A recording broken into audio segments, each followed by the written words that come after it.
Alright, I hate to do it, but the research we're going to review today is only going to add fuel to the debate on those zero-calorie saviors, otherwise known as artificial sweeteners. And I'll be honest with you, this new data does not establish a causal link or solve any argument per se, but it will certainly get you thinking and hopefully rethinking your strategy when it comes to the types of food that would normally contain these synthetically produced compounds. That is, if you haven't already consumed so much that your cognitive capabilities to do so aren't already fried. But I don't want to give away too much.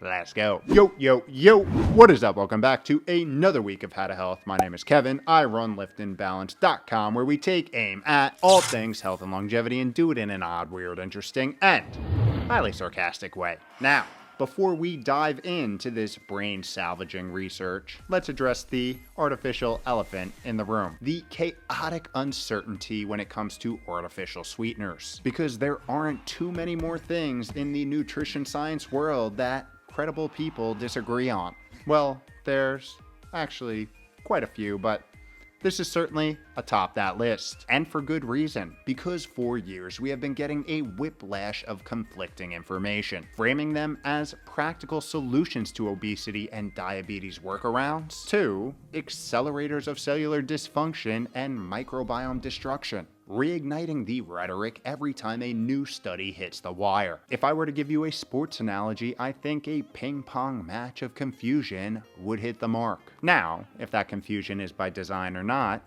is the topic for another day. Because we are here to talk about the sugar substitutes and the brain. A topic that is kind of lacking on the literature, especially when it comes to long-term data, which is exactly what this new research out of the University of Sao Paulo, Brazil, brought to the table, examining if there was a connection between some of the most popular artificial sweeteners across the globe and cognitive function, and doing it, as mentioned, at a very large scale. Here, researchers followed over 12,000 middle-aged and older adults in Brazil for 8 straight years, collecting data on their use of aspartame, saccharin, acesulfame potassium, cyclame, and several sugar alcohols, categorizing participants in groups based on their use from low to high. The lowest group consuming an average of 20 milligrams per day, and the highest group consuming an average of 191 milligrams a day. And during this study period, participants were brought in clinic every 2 years for extensive cognitive testing, measuring memory, verbal fluency, and overall brain function. And wouldn't you know it, they found that there was, in fact, a connection, specifically with individuals who consumed a higher amount of these sweeteners, finding that they had a noticeable, accelerated drop in verbal fluency, memory, and overall cognitive function over the 8-year duration of the study. Huh, you don't say. But how much of a drop are we talking here? Because if it's like a few IQ points in an 80-year-old, I mean, isn't that supposed to happen? Well, on that point, one of the more surprising findings was that people over 60 did not see a dose-correlated drop in brain power. Truth is, they found that the worst outcomes from a cognitive function perspective came from middle-aged adults, people who were in their biological prime. Sort of. And the numbers were eye-opening, observing that these middle-aged adults who consumed the most low or no calorie sweeteners showed a 62% faster global cognitive decline than those who consumed the lowest amount, which equated to 1.6 years of accelerated brain aging over that 8-year period. Not cool.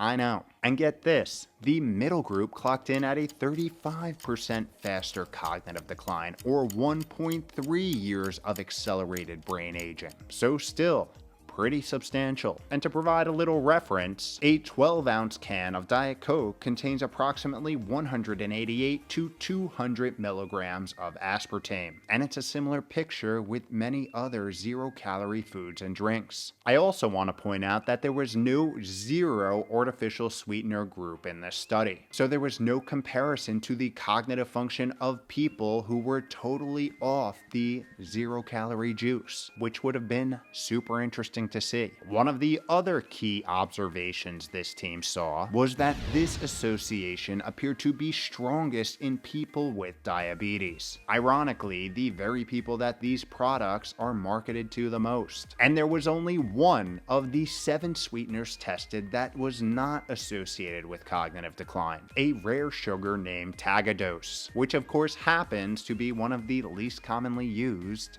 out there in the world. Anyways, at this point, I'm sure you are probably wondering, what could be driving all this? I mean, could these mysterious yet abundant compounds really be hurting our brain? Well, here's where the picture gets fuzzy, because this was not a randomized control trial, meaning there was no way to prove causation, only find an association. And when you consider that the majority of these sweeteners are in ultra-processed foods, drinks, and gums, and that eating these ultra-processed products is associated with inflammation, diabetes, cognitive impairment, sleep disruptions, and basically every other health issue that you can think of, the question is, how big of a culprit, if at all, are they with all of these other variables at play? Because truth is, these diet drinks, processed snacks, microwavable dinners, meal replacement bars, desserts, and soft drinks commonly contain inflammatory compounds from processing, hormone-disrupting chemicals from packaging, nutrient depletion from refinement, additives that mess with your metabolism, and a whole lot more, all while being tasty, energy-dense, and unsatiating, making a direct causal connection nearly impossible to establish at this point. There's also all the previous and controversial data suggesting a negative interaction between these sweeteners and our gut microbiome, driving to the synthesis and release of suboptimal metabolites which cause trouble throughout the body. However, much more human data is needed to get to the bottom of that interaction. Now, what we do know from studies like the one we reviewed here is that the gut-brain circuitry that becomes active when consuming regular sugar is different than the ones activated when we consume some of the popular artificial sweeteners, even though a lot of the taste circuitry may be similar. And as a result, the feedback loop that plays a role in satiety and desire to eat may get disrupted too. So, a lot potentially going on here. And of course, there is the fact that too much sugar, especially in the added fashion,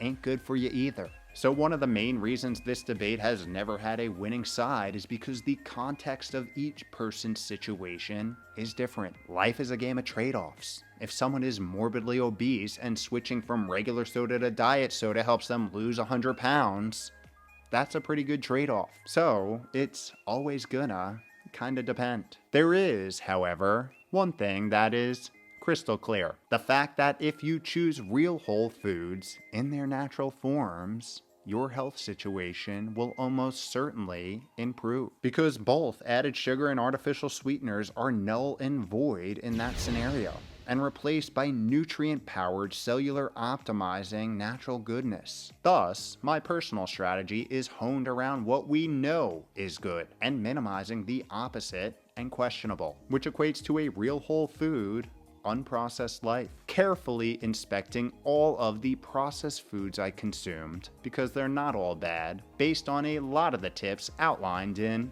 this video here. And when it comes to sweeteners, I choose to stay away, because I'd rather stick with what I know and play it safe. That being said, like I mentioned, everyone's situation and trade-offs are different, and based on the data to date, low to moderate consumption of these artificial sweeteners does not seem like the end of the world. And wherever you may end up on that spectrum of consumption, there is some good news when it comes to everybody's favorite 5-pound mushy membrane, especially if you've been an ultra-processed enthusiast for decades. Don't worry, it's the majority of people. Your brain has the incredible capacity for recovery and rebuilding connections, if you put it in a position to do so, aka give it the right stimuli on a consistent basis, while eliminating the detractors, many of which we already spoke about. But as a reminder, the ultra-processed eating, excessive additives, deprived sleep, household toxins, and sedentary living, to name a few, and instead do things which reduce neuroinflammation, promote neuroplasticity, boost mood-regulating feel-good neurochemicals, and even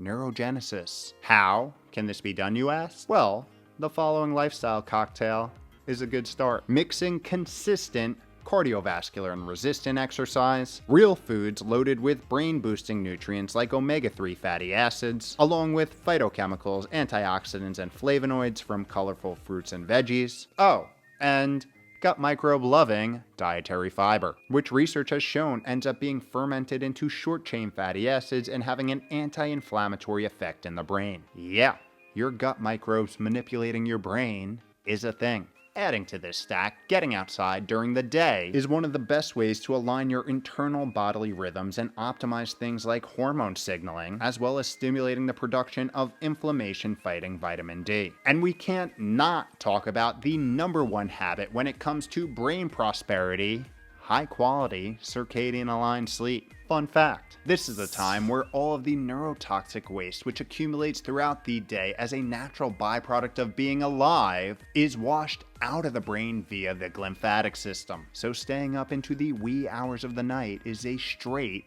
cognitive killer. And when you do want a little extra sweetness in an additive way, natural options like raw honey with its beneficial enzymes and antioxidants, pure maple syrup loaded with minerals, and dates packed with fiber and nutrients are a non-issue when you are checking all of those healthy lifestyle boxes, simply because you're owning your health. With that, I would love to hear how you approach this very debatable topic of artificial sweeteners in your life. So drop your strategy in the comments below and let's get better together. Because quite frankly, we, collectively as a society, can use all the help we can get. Especially when all these compounds are so elegantly hidden by that colorful packaging, cool logos, and healthy sounding claims.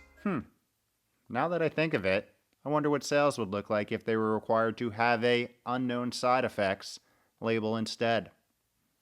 Just saying. Oh, and if there's no video next week, assume Tony the Tiger and his accomplices found my location. But in the meantime, good eating.